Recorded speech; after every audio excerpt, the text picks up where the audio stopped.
Halo, selamat malam. Alhamdulillah hari ini buka puasanya di kantor.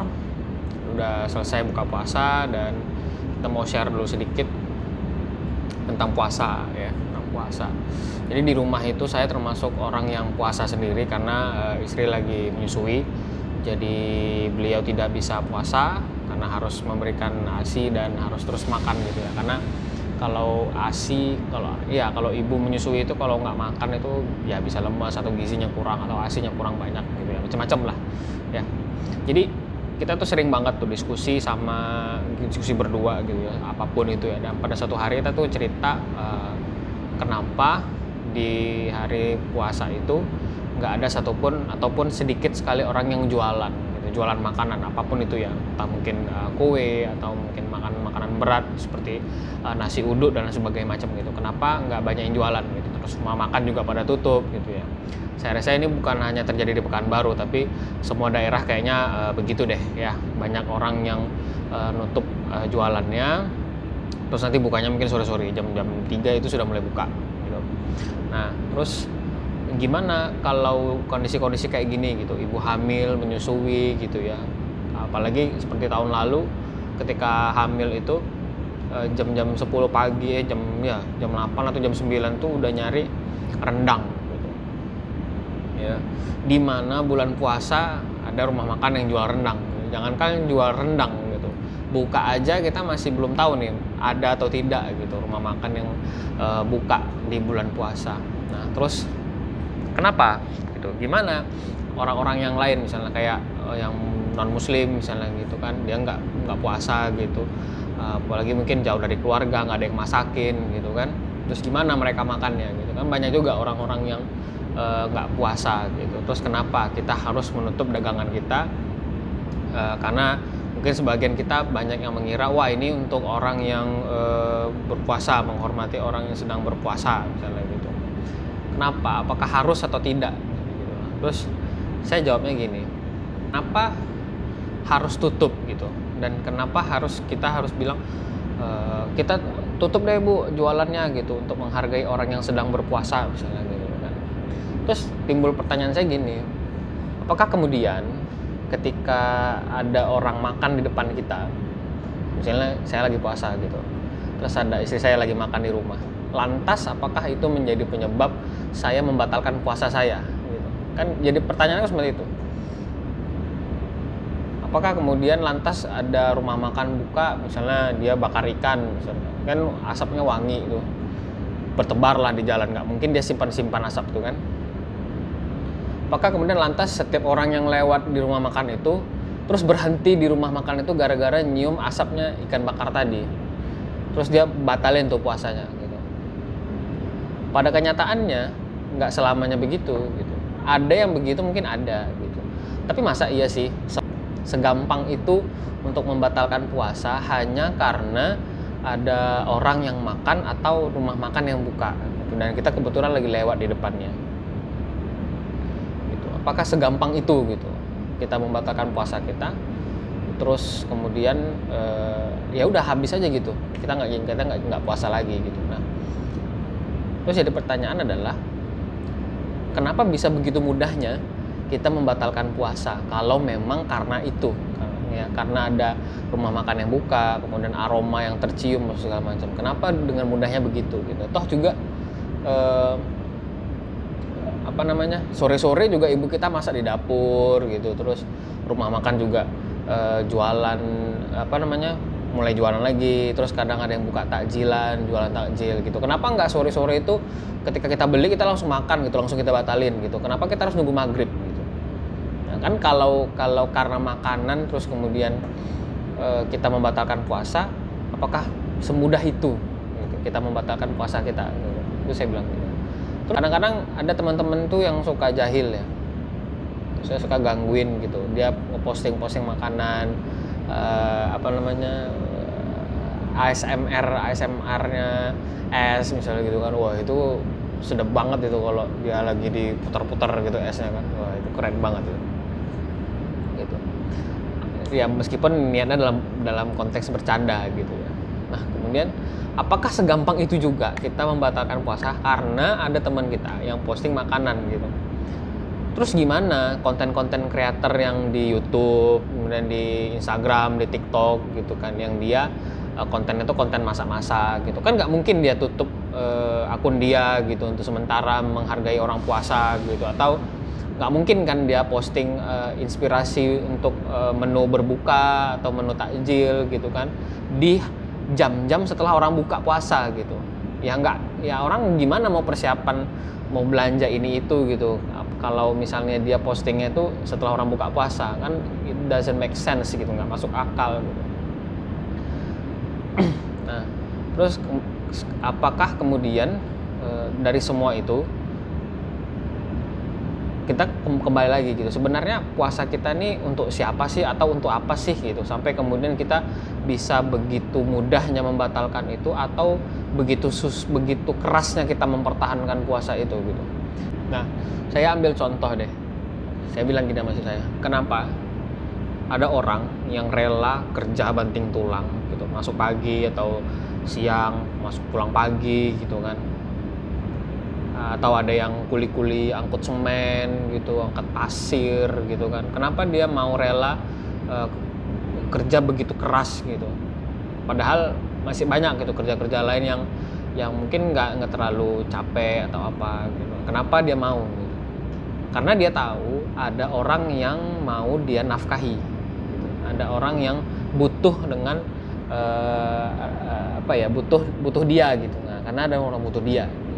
Terus saya ambil contoh lagi tuh, sebenarnya ini contohnya baru terpikirin sekarang gitu ya, karena kayak lebih mudah gitu. Sosial media itu kayak udah lama lah gitu. Jadi ada seorang suami dia itu perokok gitu, dan istrinya minta untuk nggak ngerokok lagi, tapi dengan cara uang yang biasa dia beli rokok itu dia tabung, dan uang tabungan itu selama setahun bisa dia beli sepeda motor secara cash gitu. Pertanyaannya adalah kenapa bisa seperti itu ya? Kenapa ada seorang laki-laki di mana dia perokok, yang notabene agak sulit sih sebenarnya ya, saya juga banyak teman saya yang perokok, agak sulit untuk menghilangkan kesenangan merokok itu, tapi kok bapak satu ini itu bisa gitu. Nah, kenapa gitu? Apa yang kemudian menjadi motivasi dia sampai dia mau berhenti merokok gitu? Apakah karena sepeda motornya? Saya rasa enggak. Tapi karena istrinya yang minta. Kenapa istrinya minta? Karena dia tahu ya, karena dia tahu dia mau berhenti merokok itu untuk siapa ya, untuk siapa. Dan yang kedua, karena dia tahu keterikatan emosi antara dia dan orang yang meminta tadi. Jadi dua itu tuh. Dia tahu dia berhenti merokok untuk siapa, dan kemudian dia tahu keterikatan emosi dia dengan orang yang meminta, which is itu adalah istrinya gitu. Kenapa dia mau menuruti apa kata istrinya tadi? Karena dia tahu yang minta adalah istrinya, dan dia berhenti merokok untuk istrinya. Nah, kemudian keterikatan emosinya apa? Karena dia sayang sama istrinya. Jadi apa yang dia minta akan disanggupi sama dia. Nah, sekarang otomatis selama setahun itu ya pasti ada jatuh bangunnya ya, pasti ada jatuh bangunnya. Mungkin kadang dia bolong, kadang dia macam-macam lah ya. Nah, kemudian tapi itu berhasil buat si bapak ini tuh berhasil gitu. Nah, yang kemudian apakah puasa tuh seperti itu gitu. Nah, jadi si bapak ini rela dia usaha keras untuk berhenti merokok gitu buat istrinya, karena dia tahu dia sayang sama istrinya. Logika berpikirnya itu kan begitu. Dia mau berhenti merokok karena istrinya yang meminta, dan dia tahu disanggupinya karena dia tahu dia sayang sama istrinya. Kalau bukan istrinya minta mungkin dia nggak akan mau gitu, tapi karena ini istrinya yang minta dan dia sayang sama istrinya, ya that's why dia turuti gitu. Dia turuti apa mau istrinya gitu. Kayaknya bapak-bapak semua kayak gitu deh. Kemudian kalau kita tarik ke puasa tadi, maka puasa kita ini untuk siapa? Gitu. Kita berpuasa ini untuk siapa? Dan apa sih keterikatan emosional kita sama pihak yang meminta kita untuk berpuasa, sampai kita, apakah kita kemudian sebegitu gampangnya membatalkan puasa itu atau berusaha keras untuk mempertahankan puasa itu. Maka Allah sendiri bilang gitu,